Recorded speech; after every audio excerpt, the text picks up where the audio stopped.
Bom dia, Léo. Bom dia, Ju. Vamos iniciar mais uma semana? Opa, bora lá. E da melhor maneira, do lado, juntinho com os nossos ouvintes aqui, não é isso mesmo? Graças os nossos telespectadores. Pois é. E hoje nós estamos com a camisa laranjada da Rádio América. Maravilhosa. Exatamente. Pois é. E que essa camisa, você também pode ganhar, tá? Você pode concorrer ao sorteio. É só você se inscrever lá no nosso WhatsApp, que é o 994122179. Vou repetir, porque eu sou novo aqui e eu ainda não decorei esse WhatsApp. Ó, anota aí, ó, 994122179. Aí você vai escrever lá, eu quero a camisa. Coloque seu nome e seu bairro. É isso aí, Brasil. Olha só, Belo Horizonte, contar pra vocês um negócio pra você. Belo Horizonte, Minas Gerais. Estamos aqui completando 70 anos da Rádio América. É o mês de aniversário da Rádio América. 31 de maio é o dia do aniversário certinho da Rádio América. E neste mês, estamos aí com uma programação especial, falando da rádio. E eu quero, gente, exibir o seu vídeo de até 1 minuto contando a sua história da Rádio América. O que você gosta mais? O que você sente saudade? Qual que é o apresentador que mais te motiva?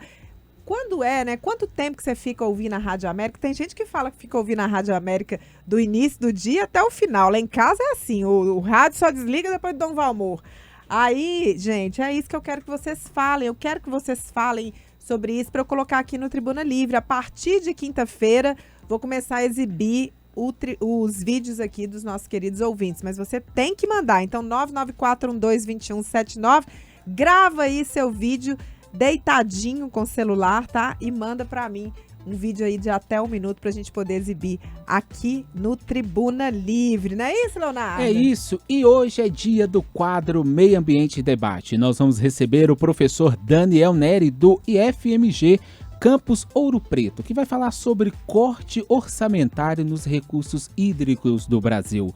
Neste quadro, sempre trazemos denúncias sobre o meio ambiente. A repórter Milene Alves chega agora com detalhes de uma audiência sobre mineração em Barão de Cocais. Vamos acompanhar.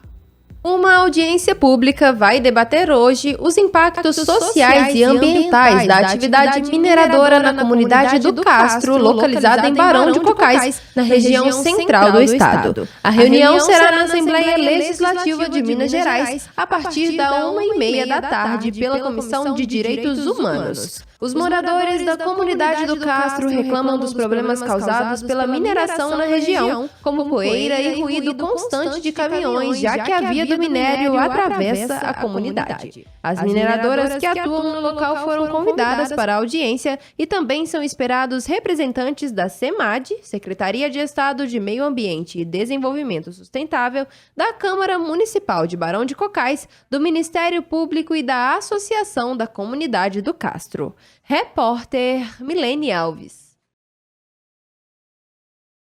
Eu estava falando aqui, né? Enquanto existir Minas Gerais, vai Nós existir vamos mineração, ter esse problema né, de mineração, infelizmente. Começa amanhã o processo de devolução de descontos irregulares do INSS. Essa fraude do INSS, né, gente? Tá todo mundo reclamando. Repórter Nilton Lopes tem os detalhes.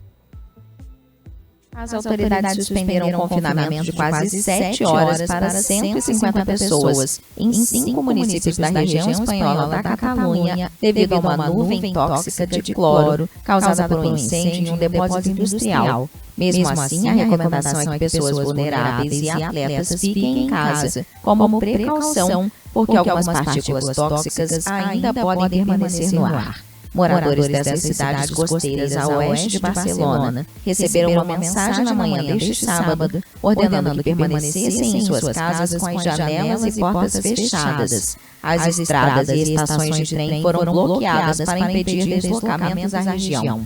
Os bombeiros também pediram que a população permaneça alerta, pois dependendo dos ventos e do movimento da nuvem tóxica, que ainda não se dissipou totalmente, eles podem determinar novos confinamentos em pequenas áreas. As chamas começaram na madrugada deste sábado no depósito industrial de produtos para piscinas, no município de Vila Nova e La Geltrú, um dos mais afetados. A água usada pelos bombeiros para extinguir o incêndio produziu uma reação química com o cloro, liberando a nuvem tóxica. As chamas já foram contidas.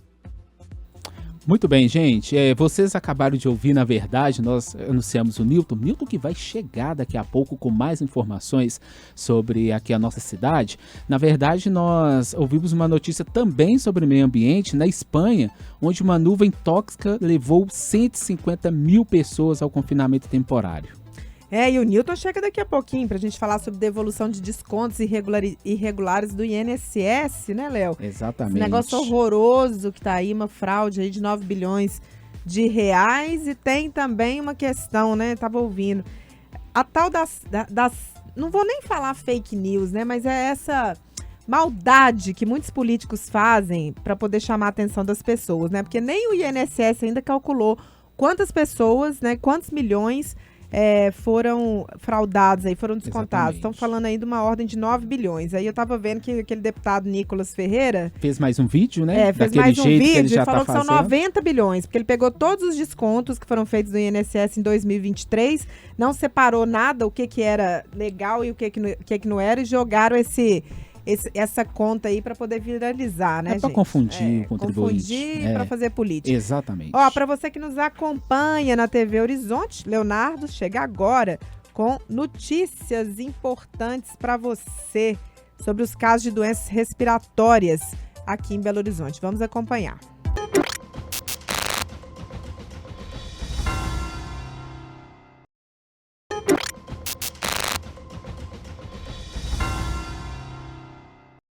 Vamos falar agora sobre o INSS, sobre essas fraudes do INSS. Começa amanhã a desembolar essa situação aí. O repórter Newton Lopes traz os detalhes pra gente. O governo federal começa nesta semana a primeira fase do processo de devolução dos valores descontados indevidamente de aposentados e pensionistas do INSS. A partir de amanhã, dia 13, o Instituto vai enviar notificações aos beneficiários que podem ter sido vítimas de descontos indevidos pelo aplicativo Meu INSS. Na quarta-feira, dia 14, uma nova notificação será enviada com informações detalhadas sobre a associação responsável pelo desconto e os valores correspondentes. E a partir de quarta, o segurado vai poder informar se reconheceu ou não o desconto. Vale destacar que o aposentado não precisa apresentar documentos. Depois da manifestação do segurado, as associações terão 15 dias úteis para apresentar provas de autorização. Se não comprovarem, terão mais 15 dias úteis para devolver os valores. O INSS, então, fará o repasse para a conta do segurado. Ao todo, cerca de 9 milhões de pessoas podem ter sido afetadas desde março de 2020, com descontos irregulares nos benefícios de aposentadorias. Na semana passada, o Instituto anunciou que entre os dias 26 de maio e 6 de junho vai devolver mais de 292 milhões de reais que correspondem à folha de pagamento de abril de 2025. Os valores serão depositados na conta bancária do beneficiário. Além da devolução dos valores, o governo federal já pediu o bloqueio de bens e quebra de sigilo de 12 entidades que teriam se beneficiado ilegalmente com os descontos. Repórter Newton Lopes. Obrigado, Newton. Vamos falar do Papa agora? Pois é, o Papa Leão XIV pediu a libertação de jornalistas detidos por falar a verdade. A repórter Suzane de Oliveira traz os detalhes. O Papa Leão XIV concedeu nesta segunda-feira a primeira entrevista coletiva desde que foi eleito na semana passada para liderar a Igreja Católica.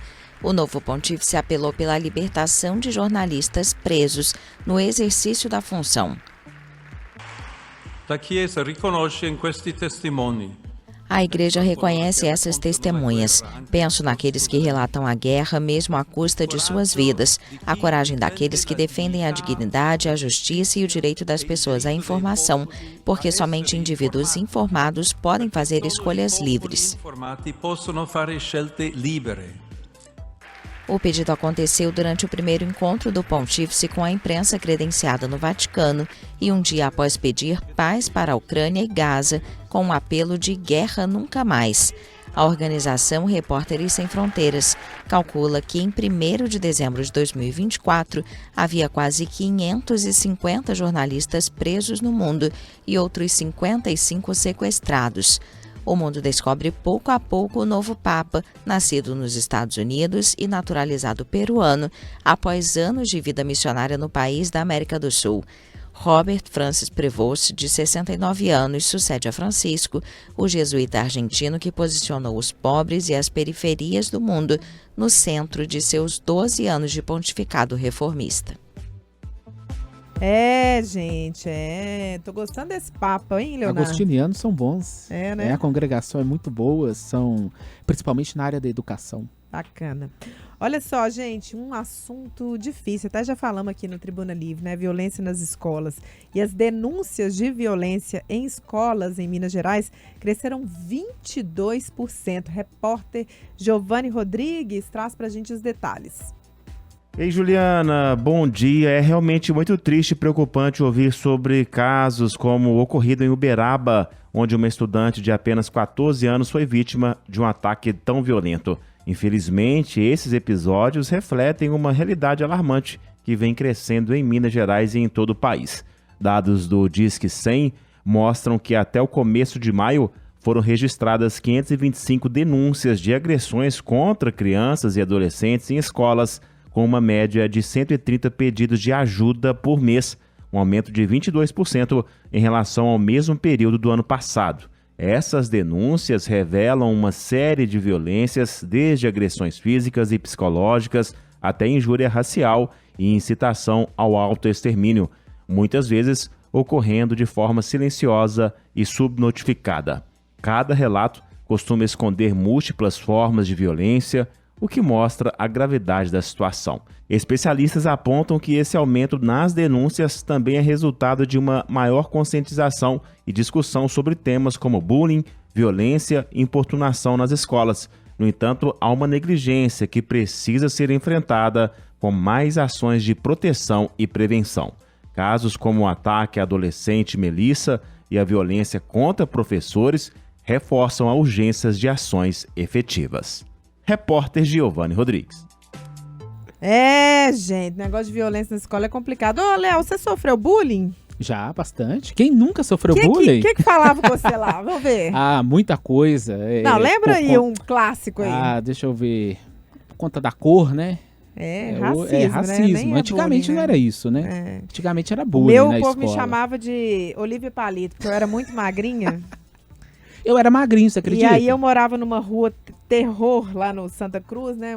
E aí o povo falava assim, Juliana Ruado, lugar mal assombrado. Era assim, Juliana Ruado. Mas antigamente era mais tranquilo, vamos dizer. Hoje a galera já parte já pra violência, pra outras coisas, né? Hoje mandar uns abraços aqui, tô esperando o vídeo de vocês, tá? Cleidmar manda. Cleidmar Gonçalves lá de Nova Lima mandou o vídeo dela lindão aqui. Tem mais gente aí falando com a gente, né, Léo? Tem aqui, ó. Tem a Lena que tá dando bom dia, tá falando que tá na escuta. Bom dia, Lena. Tem o Arnóbio que tá aqui também. Ele tá falando aqui do Papa. O mal nunca vencerá. Ele tá falando do Nicolas também, né? Também, dos dois, exatamente. E que bom que a galera tá participando. O José Jorge Pereira. Tá todo mundo aqui. José Jorge lá do Eimar sempre manda um abraço pra gente. A Cristina Maria Dias dos Santos, ela disse que quer participar. Antônio Marcondes também tá mandando um abraço pra gente aqui. Vai mandando, gente. Seu abraço, seu bom dia. Daqui a pouco a gente vai lendo mais mensagem aqui, tá? Pra você que está na TV Horizonte, o Léo chega agora com informações sobre alteração do metrô.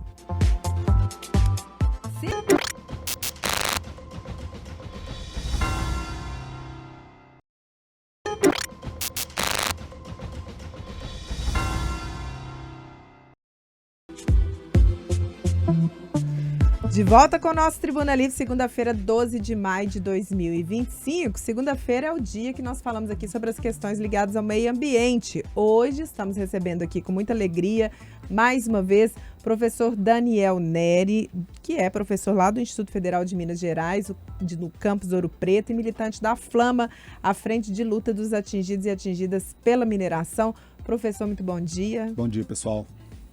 Professor, vamos falar, né? Tem muito assunto. A gente sempre tem muito assunto para falar com o senhor aqui. Mas vamos começar falando desse absurdo, desse corte de recursos do governo federal atingindo aí comitês importantes do Estado. Conta pra gente essa história. Então, em parte do governo federal, mas em parte é do Congresso Nacional também. Porque A lei de diretrizes orçamentárias que foi aprovada para 2025, foi aprovada tardiamente, né? Foi aprovada só agora, no mês de abril, e aí a gente não sabe exatamente se foi uma intenção ou se o pessoal comeu mosca, mas o fato é que o recurso que deveria ser destinado aos comitês de bacias hidrográficas, que são comitês que fazem a gestão dos cursos d'água dos rios de todo o país, todos os estados, todo o país, eles precisam desse dinheiro para fazer essa gestão, para promover as reuniões, para promover os seminários, para fazer estudos técnicos, contratar auditorias.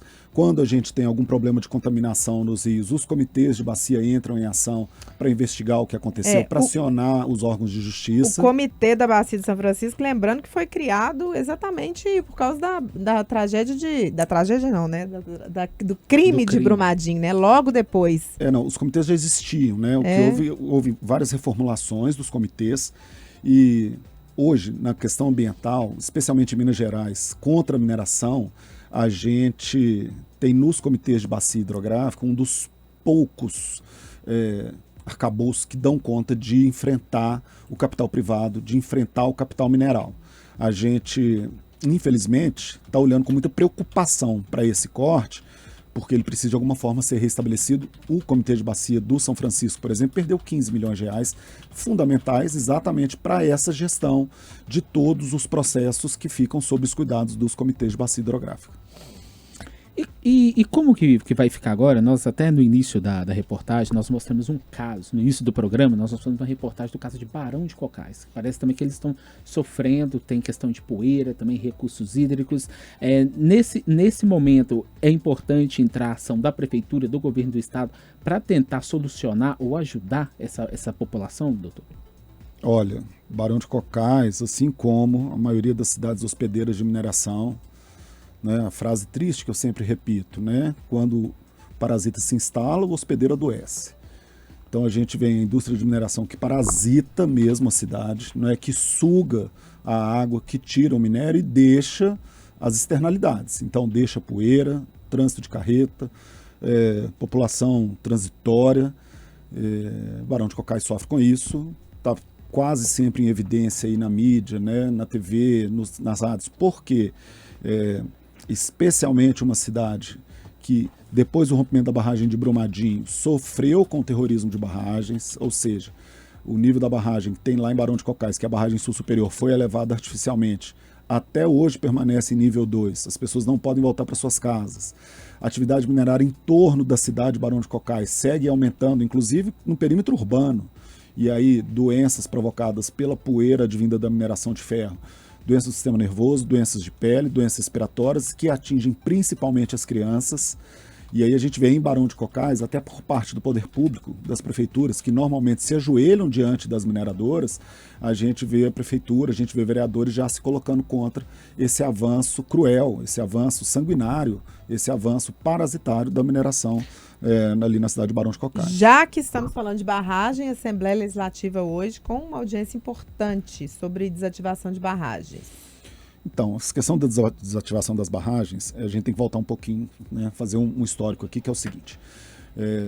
Quando teve o rompimento da barragem de Brumadinho, um projeto de lei que estava travado na Assembleia Legislativa, que ficou conhecido como Lei Mar de Lama Nunca Mais, foi votado às pressas, né, diante daquela comoção popular, diante, né, de todo aquele caos provocado pelo crime de Brumadinho. Essa lei previa, a partir de 2019, que as mineradoras teriam 3 anos para desativar as barragens alteadas pelo método a montante, que é o método mais perigoso, que é o método que as barragens de Mariana e Brumadinho tinham sido construídos. Pois bem, às vésperas do dia 25 de fevereiro de 2022, quando vencia esse prazo, o Ministério Público de Minas Gerais, muito bonzinho com as mineradoras, né, uma gracinha, fofos demais, chamaram os movimentos sociais e fizeram uma reunião para falar, olha, as mineradoras, tadinhas, não conseguiram cumprir os prazos. Então nós fizemos aqui um termo de ajuste de conduta para ajustar o prazo de acordo com o que elas estão falando que são capazes de fazer, que elas são capazes de desmontar essas barragens.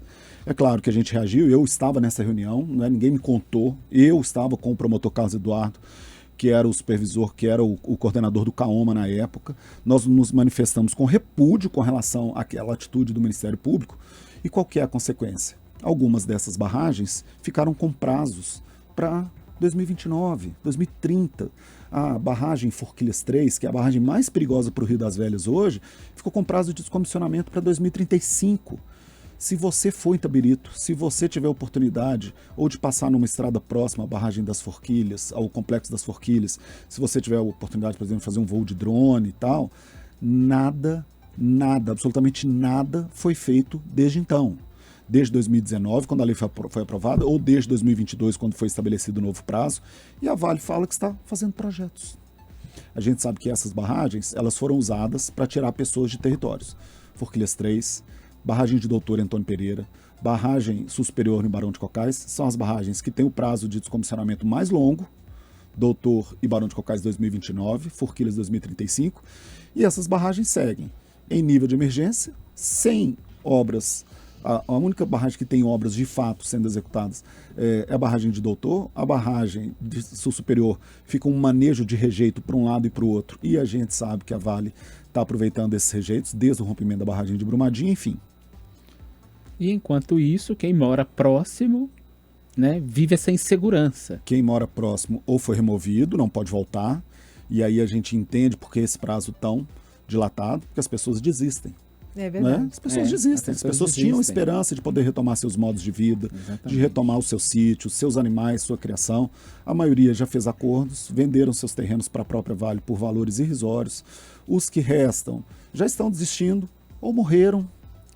Ô professor, então vamos fazer uma avaliação aqui, porque essa lei ela foi muito falada, né? Os deputados fizeram um auê danado na época, né, da aprovação disso, virou até né, plataforma aí de eleição para alguns e tal. O que aconteceu? Por que não foi executada? Faltou o quê? Faltou cobrança do governo? Faltou uma legislação mais enérgica? O que a gente pode dizer do mar de lama nunca mais? Ficou ao léu? Não, a lei foi aprovada, mas ela foi desmantelada, vamos dizer assim, né? Ela foi deturpada. Então, por exemplo, ela regulou algo que é absurdo, que tem nesse país, né, que tem em alguns países do mundo onde tem barragem de mineração, que é a zona de autossalvamento, que determina uma área, né, um limite, um perímetro onde as pessoas têm que se virar para se salvar em caso de rompimento de barragem, que é aquele perímetro onde o poder público assumidamente não consegue chegar para salvar as pessoas, por isso autossalvamento, as pessoas têm que se salvar.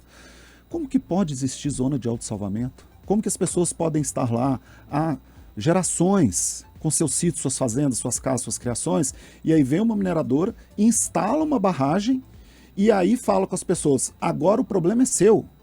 Então, não podia ter zona de autossalvamento, não podia, isso é uma coisa que não pode existir.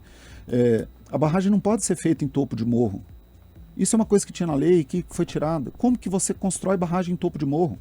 Já que a gente é obrigado a aceitar, a engolir a mineração, já que o poder das corporações é tão forte, de modo que a gente não pode ter a gestão sobre o nosso território, pelo menos faz barragem no fundo do vale.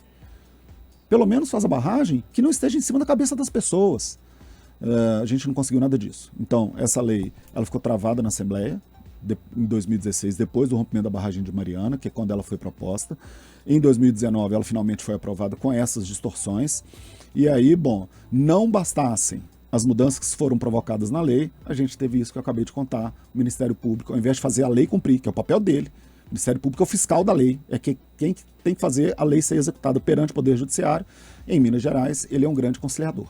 Em Minas Gerais, o Ministério Público ele faz o amortecimento dos conflitos em disputas que são altamente assimétricas, né?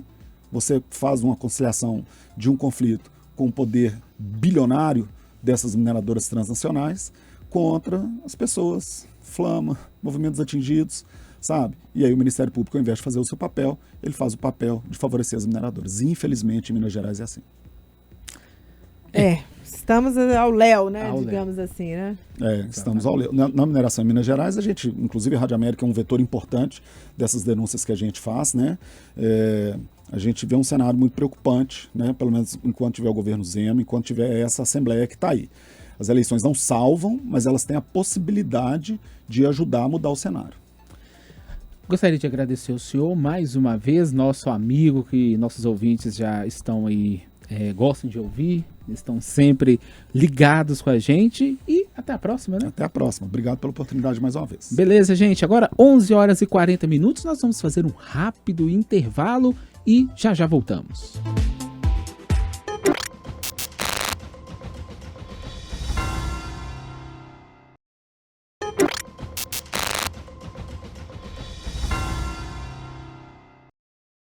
De volta com o nosso Tribuna Livre, né? 12 de maio de 2025, segunda-feira, 11h45. Agora recebemos aqui, com muita alegria, no estúdio, a Neuza Freitas, que é diretora executiva do Sint Saúde. Hoje é Dia Internacional da Enfermagem, gente. É esse profissional maravilhoso, imprescindível.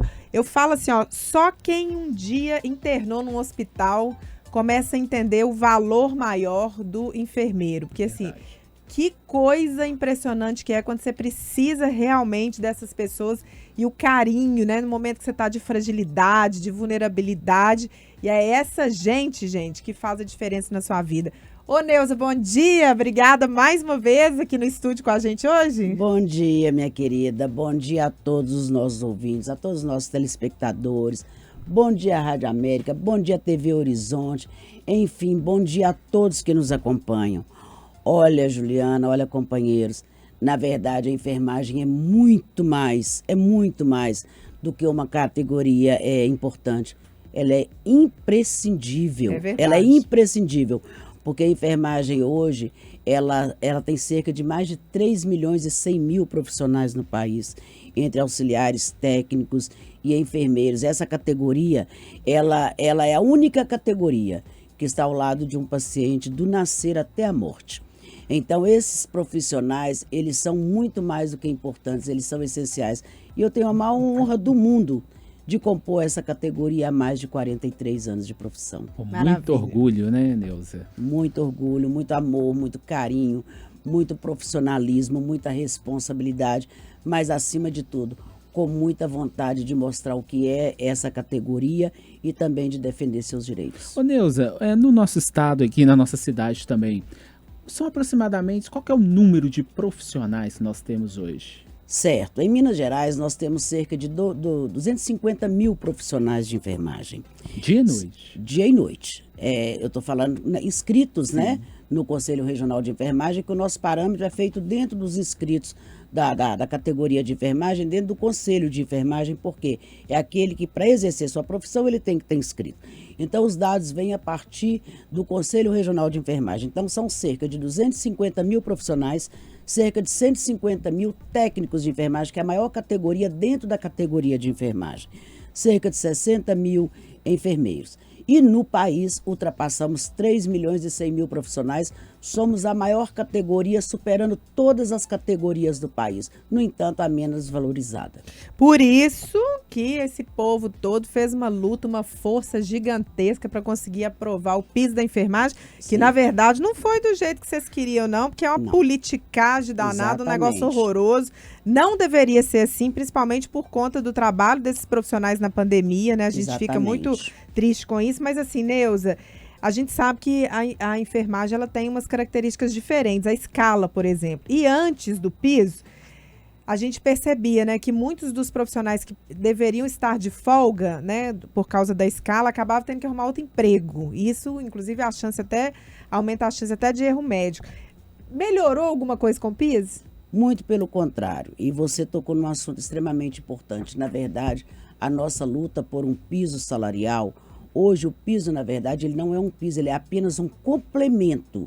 E isso foi uma frustração muito grande para toda a categoria. E uma outra coisa, infelizmente, com a intervenção do judiciário, foi colocada uma carga horária de 44 horas, carga horária que não existe na saúde. Não existe a carga horária de 44 horas. Então, na verdade, hoje, a situação do profissional de enfermagem, que já era difícil, ela ainda é mais complicada, porque o trabalhador da enfermagem, ele trabalha em duplo, triplo vínculo, 85% composto por mulheres, e o pior ainda, né, a maioria dessas mulheres são arrimo de família. Então, o adoecimento, a sobrecarga, as escalas extremamente desfalcadas.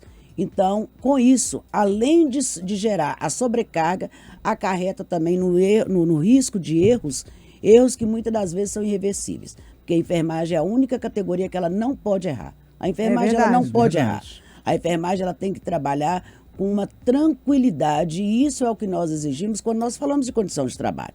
O trabalhador, ele bem remunerado e ele tendo condições de trabalho, ele simplesmente desenvolve o seu trabalho com muito mais tranquilidade. Então, hoje nós temos um grande número de profissionais de enfermagem adoecidos. A maior parte supera, inclusive, as doenças osteomusculares, que são as doenças mentais e comportamentais. E isso tem uma preocupação muito grande com todas as representações, inclusive o sindicato. Então é muito difícil para nós estarmos hoje comemorando mais um Dia Internacional da Enfermagem, porque a cada dia é mais demandas que chega para o sindicato, é mais demandas que chega para todos nós tentarmos dar uma solução.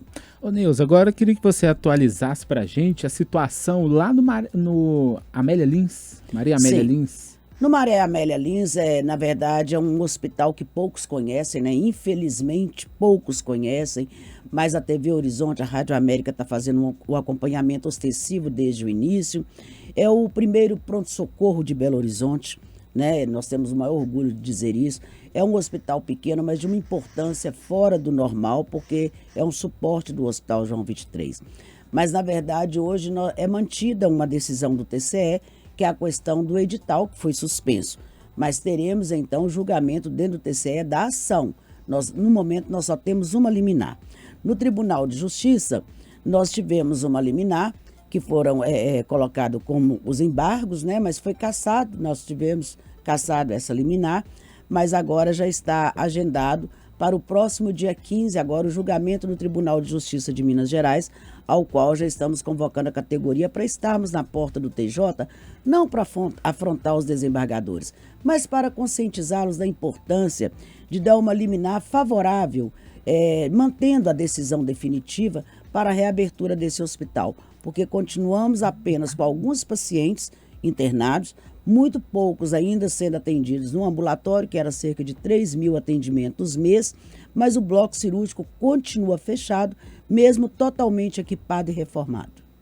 Maravilha. Ô Neuza, a gente infelizmente está caminhando aí para os nossos 2 minutos finais. Queria que você deixasse o microfone aberto para você mandar uma mensagem para os nossos queridos enfermeiros, né?